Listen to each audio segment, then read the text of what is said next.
started acting really weird for like 5 months. And then you said you wanted to ruin wrestling. I mean, come on, did you really think that would work? John Cena turned heel March 1st, and he turned face August 1st. That's 5 months of a heel run, and we're going to judge it today. We're going to give it a letter grade to see how this heel turn holds up. Was it good? Was it bad? Did it pass? Did it fail? A, B, C, D, E. What grade would you give it? I'm going to judge it on 5 criterias: the matches, the promos, the motivation, the impact, and the turns themselves, from face to heel to face. We might as well start with that. So how monumentous was John Cena turning actually heel? Huge. That was a huge moment. One of the biggest moments probably in wrestling history. The Rock does this, and John Cena kicks Cody in his nuts, and then he proceeds to beat the crap out of him with Travis Scott and The Rock. We think we're going to find out more about this later, but we really don't. Honestly, that part is gets lost, but we're only talking March 1st here. So as a moment, as the heel turn itself that happened on March 1st, I gotta say that is an all-time great moment, one of the best heel turns ever. However, unfortunately, it was also then met with one of the worst face turns of all time. And I now realize that 5 months ago, I flushed it all down the toilet to make shocking TV. Because August 1st happens, and John Cena just literally comes out, and he says to Cody Rhodes, "Hey man, when you blindsided me when I told you that I was just really tired and exhausted, and then you forged my signature. Thank you, because that was just the boot in the that I needed. You made me realize that, well, I don't want to do this anymore. I don't want to be a heel anymore. I was talked into just shock TV. I shouldn't have done it, and now I'm a good guy again." And that was literally his face turn. He literally goes, "Geez, you guys know I don't want to ruin wrestling. I love wrestling." It doesn't happen in a match. It doesn't happen when like something bad is happening to him or nothing. He literally just comes out and he says, "Yeah, these last 5 months, I'm a good guy now, and you're going to get a good guy at SummerSlam." So honestly, John Cena had one of the best heel turns of all time, met by one of the worst face turns of all time. Therefore, they kind of cancel each other out. Literally, they cancel each other out with this, which is insane, because it was so good. It was so good. That heel turn got me on Netflix reacting to it.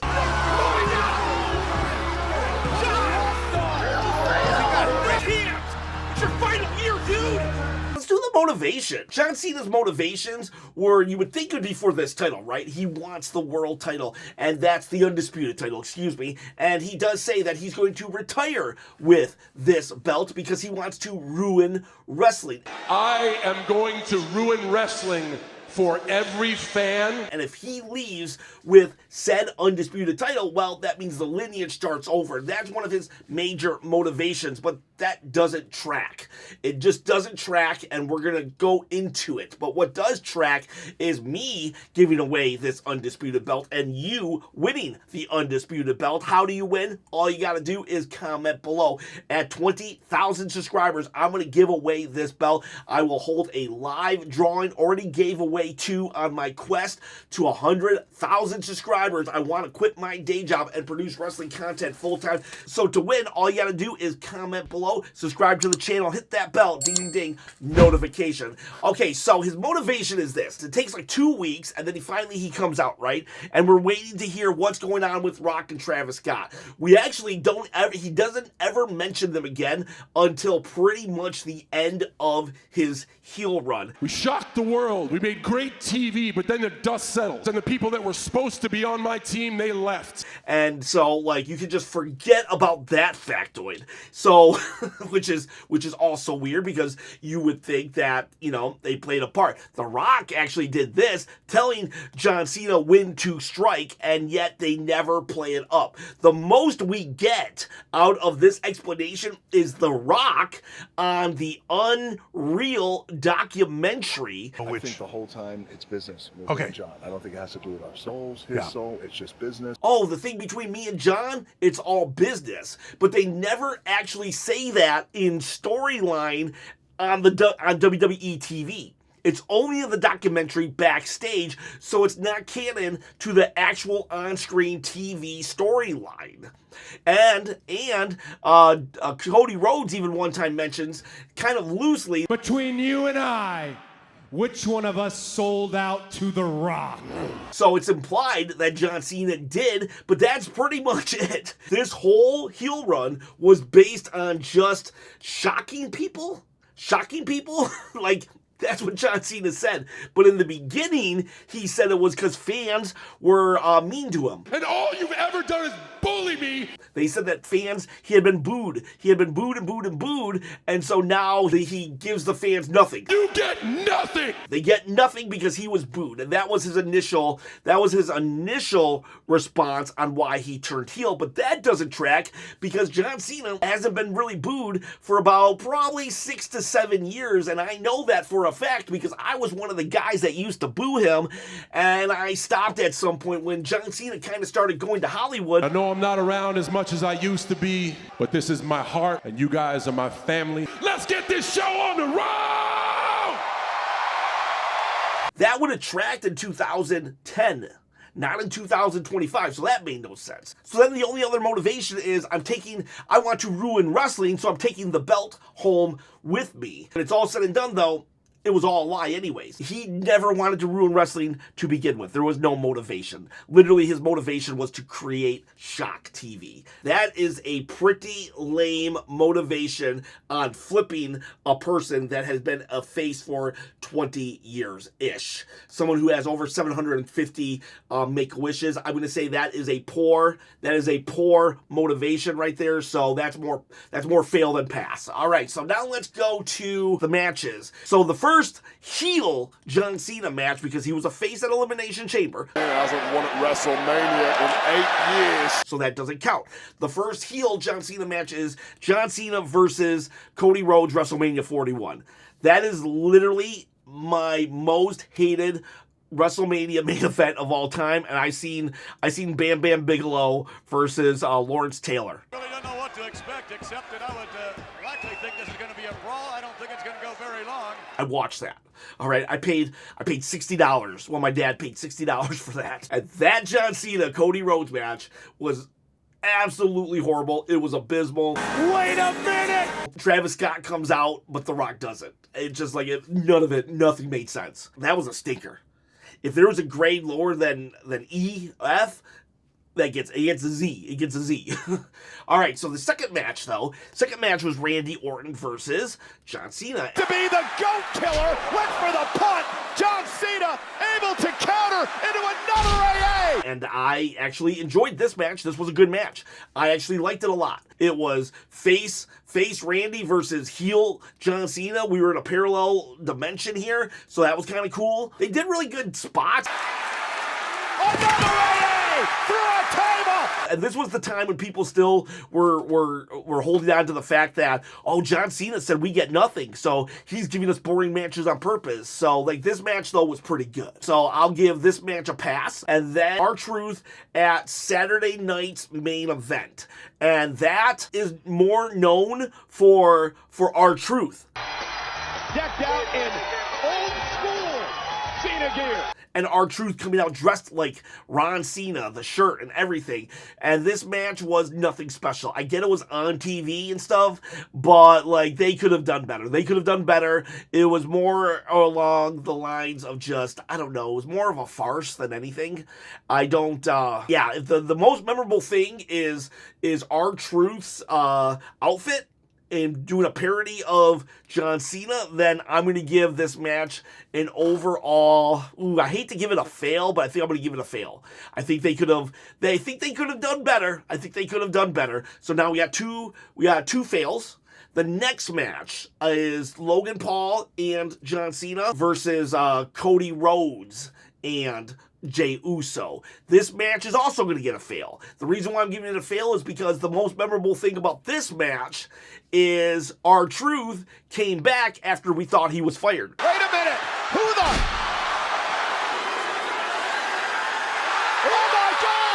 So John Cena takes the pin, right? And that's taking the pin doesn't make it a bad match. But John Cena takes the pin, but like all we really remember is R-Truth return. The monumentalness of John Cena getting pinned, Cody Rhodes toppling John here, it's all overshadowed. Nobody really remembers any of it. Nobody really cares about any of it. Plus, the fact that this match even happened, that doesn't make sense. In that, Cody Rhodes seems to have booked the match or got the match booked. And if Cody Rhodes could have got the match booked, why didn't he just say, hey, John, instead of using one of your last appearances for a tag team match, let's actually, me and you, have our rematch, our WrestleMania rematch. And then, when he wins the tag team match, he's the guy that gets pinned, he pins John Cena. Nothing happens because of it. Therefore, like, he has to go and then win the King of the Ring to get his match against John Cena, even though he pinned John in a tag team match. So this match was so inconsequential that it's like, it's worthless. I give this a fail. Then our next match is actually R-Truth again. This was purely to set up the pipe bomb, John Cena's pipe bomb. Now, I am going to say that it's a little unfair to include this match because, like, it's a fail. Like, it was literally here. They had like a 2 to 3 minute match, and it literally existed just so they could completely parallel. The pipe bomb. But nonetheless, it was a match, so I have to put it in here, and I'm just going to say it's a fail. So, but if you don't want to put it in, I totally get it. I totally get why you wouldn't. Following that is CM Punk and John Cena. Loved this match. Well, the WWE fans said no. John Cena obliged them. I did love this match. It was really good. I will say, though, it's a little cloak and dagger, though. The reason why I love this match so much is a lot of it is from the ending. The last 10 minutes was just craziness, from attempted cash-in to Sami Zayn, I think, came out. Penta came out. Everybody's coming out, just left and right. Lots of chaos. So I think more or less I liked the chaos at the end. But that said, I enjoyed it. I did enjoy it, and I did enjoy the tease of John Cena. Like, was this his opportunity to come back? It seemed like this was when he was starting to come back to the good side. So I'm going to give this a pass. I enjoyed it. Then we don't have another John Cena match, do we? We don't have another John Cena match until Cody and John Cena 2. Problem with that is John Cena's a face. Because that was a great match, but John Cena's a face for that. So that means we got to judge all of his matches, 2 against R-Truth, one of those doesn't even matter because it was more of a setup for an angle, and then 1 against Cody, and then 1 against Randy, and 1 against CM Punk. Therefore, he only had 5 matches. Oh, plus his tag team match. He had 6 matches. 6 matches, and 4 of them I failed. 4 of them I failed. 1, if you don't want, you can take out, but end of the day, only 2 good matches as a heel, Randy and CM Punk. So there we go. Another fail in the fail department. Do promos next. The John Cena promos. Let's see. As a heel, I liked. I love you. Everybody, including that one kid right there, is a toxic, dysfunctional relationship. That was a crazy moment. And I'll say, while his motivations did not track, I will say the first promo was like, I don't know if it was because we were all just at the edge of our seat waiting to see what he would say, but it was decent enough. But there was no real good motivation. Plus, he didn't mention The Rock or Travis Scott. So, like, I don't know how good could it be. Like, what do we get? I'm breaking up with you. You don't matter. There was good things to it. But to say that it was a great all-time promo, I don't know. I'll give it an okay. But the next 2 promos were pretty much the same thing leading into WrestleMania. Yeah, he does try to cook Cody. When he does cook Cody, though, that was good. You know, he had the line about, like, I make empires for billionaires. All you've ever done is steal money from their kids. So there was some decent stuff, but everything leading into WrestleMania was like so-so. We gave it even more props than it probably deserved because everything else was sucking and we were just like hoping and praying for something good out of this heel turn, and it was like mediocre. Everything was mediocre from this heel turn, and we just wanted so much more from John Cena because we knew John Cena could deliver more. It wasn't until towards the end that he was really cooking with his promos and really getting into his heel character. That's the unfortunate thing about this.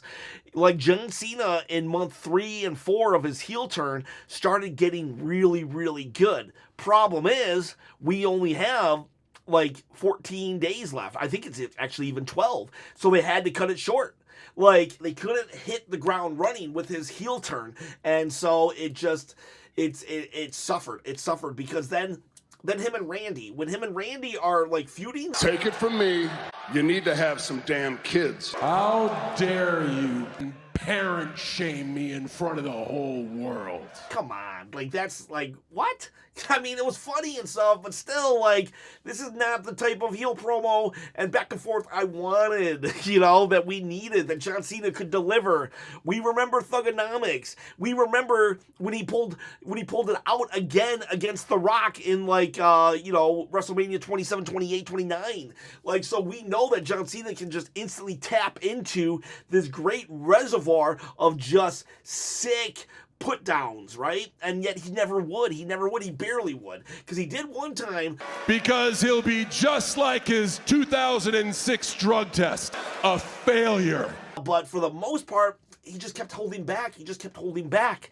And then with him and Logan Paul together, like, they didn't really do much. Logan Paul benefited more from teaming up with Drew McIntyre in a feud against Jelly Roll. $5 an hour, these poor guys, and they're dropping them like that. Absolute Unsafe bullies. work environment. Bullies. Bullies. Be a star. We fight bullies. We beat up bullies. Sure. I'm calling HR. 100%. Than he did with teaming up with John Cena. All right? Their promos, I don't really remember any of those promos. Then CM Punk, I'll say this. This is where John Cena got the best against CM Punk.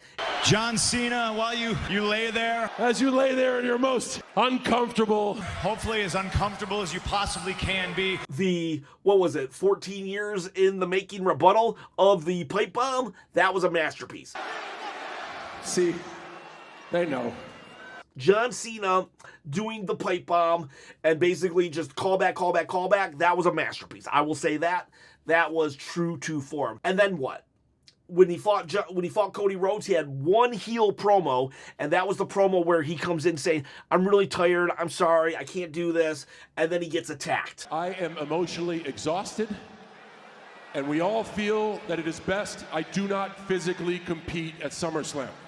All right, and then that's where the signature happens, and then the following week, John Cena in the middle goes from heel to face. So promo-wise, the pipe bomb, making fun of the kid, and making fun of Randy Orton's drug test. Those were the big moments, and then a little bit of like the neck tattoo and Cody going off to AEW, how he spends the money of the billionaire's kids. I'm gonna say this too. I did enjoy elements of John Cena's heel turn, but I gotta say, it's John Cena. He could have done better. So I'm gonna have to put his promo work in the fail category. Oh God, I thought he was gonna pass that at least. And then finally, historical significance. Ooh, I'm tearing John Cena apart. Oh my God, this is horrible. What sucks is that this isn't John's fault. It's actually Unreal's fault and Triple H's fault. It's not even really The Rock's fault, believe it or not. The Rock literally never wanted John Cena to turn heel. And The Rock was called in, and Triple H is the one that said, "Hey, turn him heel." And The Rock said, "I'm not going to be at WrestleMania last year." So, like, maybe The Rock could have spoke up and said, "I don't want anything to do with this," but at the end of the day, Triple H did all this, I think, so we could have had a really good story for WWE Unreal. And coincidentally, 3 days after Unreal dropped, so did the John Cena heel turn, and John Cena became a face again. Anyways, the historical significance, the impact on the business.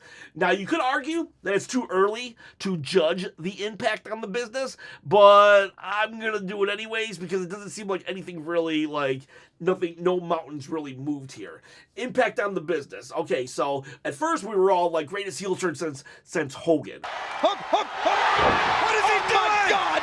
Is he the third man? He's the third man! And that probably was right, but the problem is, when Hogan turned heel with the NWO, they revolutionized and changed the business. John Cena didn't do nothing here. There was no revolution, nothing. This was just a moment. It was a lot of clicks on social media. That's the best that's going to come of this. When Roman Reigns turned heel and became the tribal chief, he ends up carrying the company on his back out of the pandemic and into the era that we are in now. Right? Now, you don't have to, like, change the business. You don't have to change the business every time you turn heel, but I think when some people do turn heel, when you're, like, the face of the company or face of wrestling, then, yeah, like, it's supposed to be something. Something monumentous is supposed to happen, but, like, nothing really did. The biggest thing that happened out of this was, what, they rehired R-Truth because John Cena wanted him, and that was more backstage than anything? Was there anything big that has come out of this? The moment John Cena said, hey, you know what, Cody, I'm going to be a face again, Cody was like, oh, okay. He went out, got 2 beers, they cheers each other. There was no, like, there was nothing. There was nothing. When Jey Uso went from heel to face, at least everybody, like, except for Cody, like, doubted the guy. Like, I mean, that's the reason why Drew McIntyre is a heel right now, because he doubted Jey Uso so much. But, like, John Cena, who's literally trying to ruin the business, so he says, like, he's just like, yeah, I'm a face again. Everyone's like, oh, okay, cool. Like, nothing changed. There was nothing. Like, literally making fun of that kid, the pipe bomb rebuttal, that's pretty much his legacy as a heel. And that's crazy, because we had so many what ifs. In fact, it did more harm than not, because it takes all of our, like, at least us fantasy bookers, we could have been like, what if John Cena had turned heel? Now we can't even get that. We can't even do what if, because we saw it, and we were like, dear God, this sucks. Turn it back face. His heel turn was so bad that he turned face on a random promo before SummerSlam, and we were all like, cool, let's get on with this retirement tour. I know some people liked it. I do know some people liked this this heel turn, and overall, like, I'll say I did like it, but, like, not really. Like, I liked it. There were moments, but it was kind of like, I don't know. It's like, when I'm growing up, if I wanted a Super Nintendo, right? And I'm wanting a Super Nintendo, and then my parents gave me a Sega Genesis instead. And it's like, oh, okay, you know, it's still a video game console. It's still really awesome. But, yeah, you kind of want to play Mario. You know what I mean? And that's what John Cena's heel turn was. It was still good, but not really. That's not the expectations. So anyways, so now if I gotta grade this, A, B, C, or D, E, oh, geez. I guess I gotta give it, based on everything I said, I probably should just give it an E. But I'm just going to give it a D- because it's John Cena, and, like, there were moments, I don't know, call it nepotism, call it something. I just can't fail the guy. I just can't fail him. I'll give it like the lowest D- I can give it, all right? He has to go to summer school still. He still has to go to summer school, but he has a shot at graduation. How about that, all right? What do you grade John Cena's heel turn? Tell me in the comments below. Boys, girls, have yourselves a great day, and yeah, I'm really sorry, John. I didn't think it was that bad until I said everything out loud. I don't know. I'm just going to shut up. My foot's in my mouth. See you, bye.